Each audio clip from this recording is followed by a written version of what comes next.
Hello everyone, welcome to Mastermind. In this video, let us continue about vice presidents articles which we were discussing. So this will be important part of our Indian polity and constitution, which is in the part of general studies paper 2 of UPSC mains, and it will be very important in prelims as well. So initially we have started with the discussion of vice presidents articles. So we have seen that article 63 to article 73 is related to that of vice president. So in the first two parts we have already discussed article 63, 64, 65 and 66. 66 was the previous part, that is part 2. In part 2 of the video we have discussed article 66, which was related to election procedure and election of vice president. In this part, let us start with article 67. Article 67.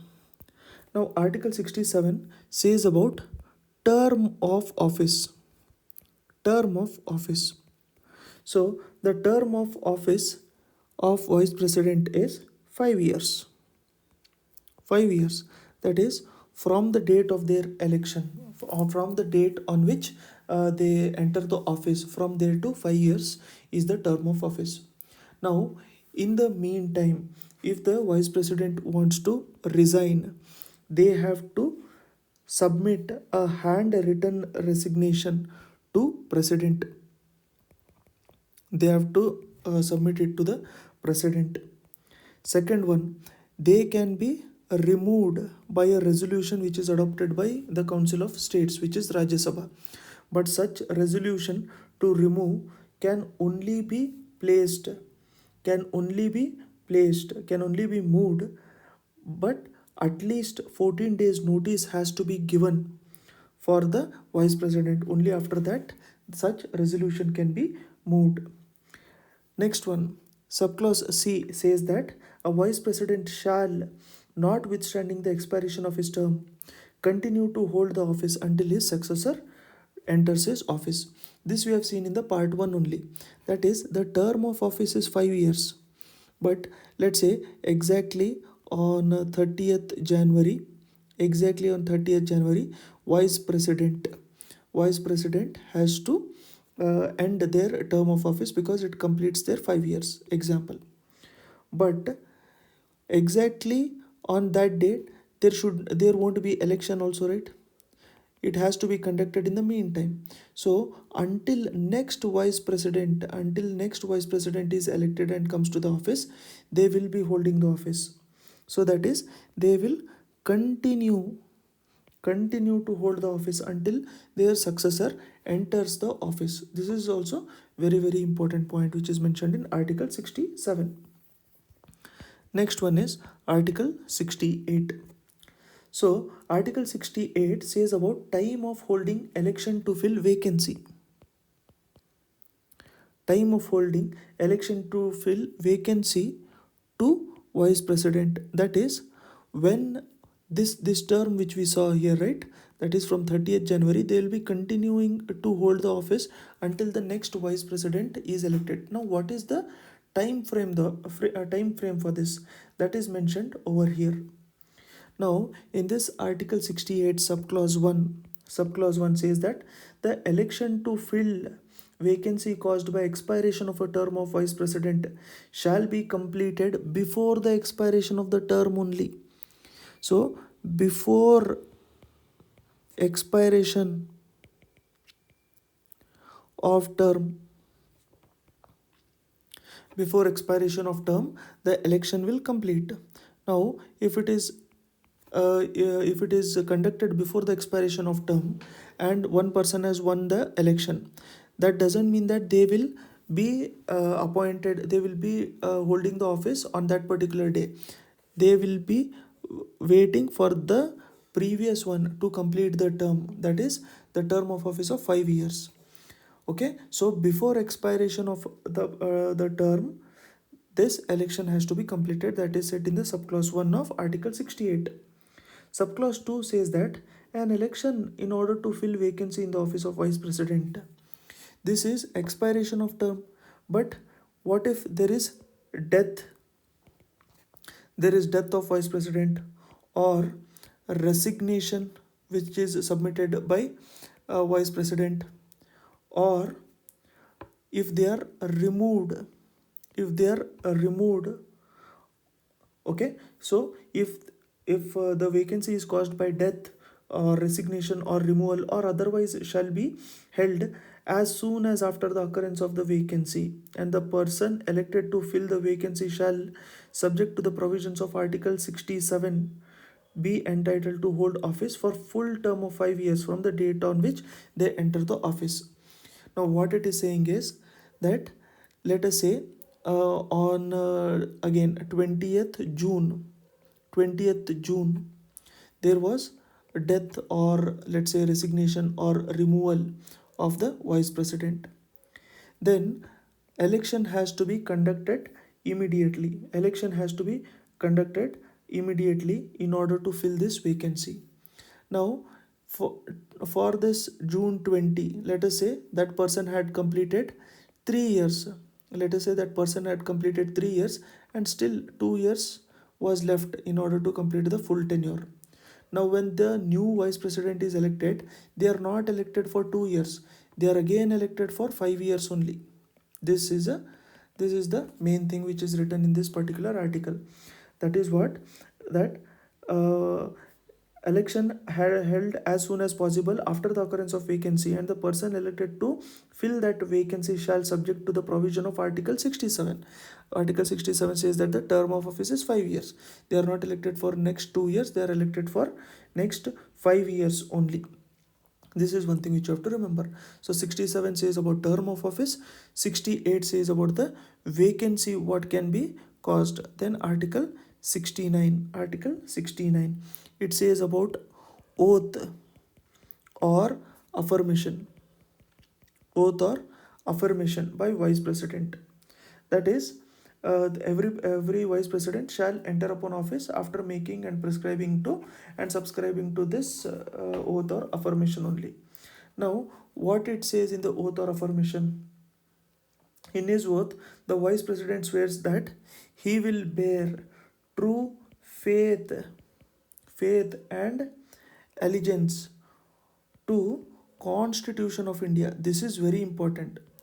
Not everyone's oath or affirmation will be holding this Constitution of India. So wherever it is, that you have to remember, that is therefore vice president, they will be bearing true faith and allegiance to Constitution of India, and they will faithfully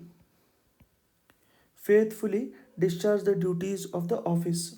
And the oath of office of vice president is administered. Who gives oath to the vice president? It is administered by president only. President, in the presence of president, the oath is taken care by vice president. In case the president is not there, then some person who is appointed by president only will be giving the oath. Some person who is appointed by president only will be giving the oath.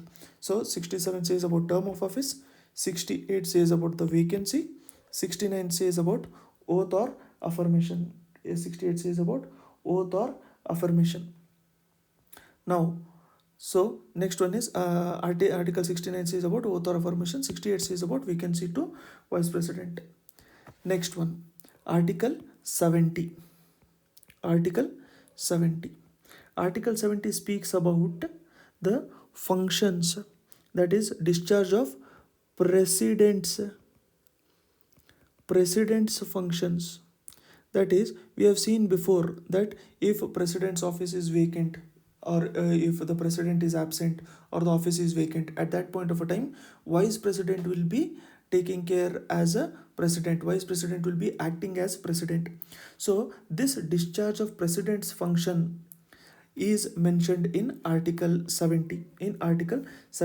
So parliament will be making provisions to fit or discharge of the functions of president if they are if they are absent. That is said in Article 70, that we have seen when they are absent, how they can be vacant, etc. And when they are performing the duties of president, all the emoluments, then allowances and salary of the president only will be given to that of vice president. That is one thing which you have to remember. Article number 71. Article number 71 says about the matters relating to or connected with election of president or vice president. Election of president or vice president. Matters related to election of president or vice president. Now, what is the matter related to election of president or vice president? Let's say there is some dispute related to election of president or vice president, or there are some doubts which is related to the election or election of president or vice president. And these shall be, the subclause 1, Article 71 subclause 1 says that these shall be addressed by Supreme Court. These shall be addressed by Supreme Court. Very, very important. And decision by Supreme Court is final. Decision given by Supreme Court is final. If the Supreme Court declares the election to be null and void, then it is null and void. This is very, very important. Now, if the election of a person as president or vice president is declared void, so in the subclause 2, they are saying, what if the election itself is declared void by Supreme Court? Then the election itself is declared as null and void. So whatever decision they have taken, whatever decision that person who was president or vice president at that point of a time, all of these will become invalid, because the election itself is invalid, and hence the decisions which are taken by them also will be invalid. Next one, third one says that subject to the provisions of this constitution, Parliament may by law regulate any matter relating to or connected with the election of president or vice president. That is, Parliament has power to make changes to the procedure. Parliament has the power to make changes to the procedure. Okay, now the election of a person as president or vice president shall not be called into question on the ground of existence of any vacancy. Okay, that is, whenever the election to vice president or president is going on, at that point of a time, let us say the electoral college, which consists of, let's say, MLAs in case of president, and MPs in case of president and vice president. At that point of a time, let's say one house, in one house where there are let's say 200 members in total, example, and only 100 are present, then you can't put a case saying that 100 of them were absent, only 100 were present and 100 were absent, and hence we have to declare this election as null and void. That will not be happening. That is what is saying said in the subclause 4 of Article 71, that is, the election of president person as president or vice president shall not be called into question on the ground of existence of any vacancy, and that vacancy may be for whatever reason they may be. Okay, so these are some of the important articles which we have discussed in part 3. In the next part, we'll finish with the remaining articles related to vice president. At that point of a time, the chapter with respect to vice president itself will be over, and if some things are remaining, those things we'll discuss in next part only. If there are miscellaneous things which are to be discussed, that also we'll be discussing in next part only. So I hope you have understood this concept, and at the end of this e-paper there are a few multiple choice questions also for you to answer. You can attempt those. Thank you. I'll see you soon in the next one.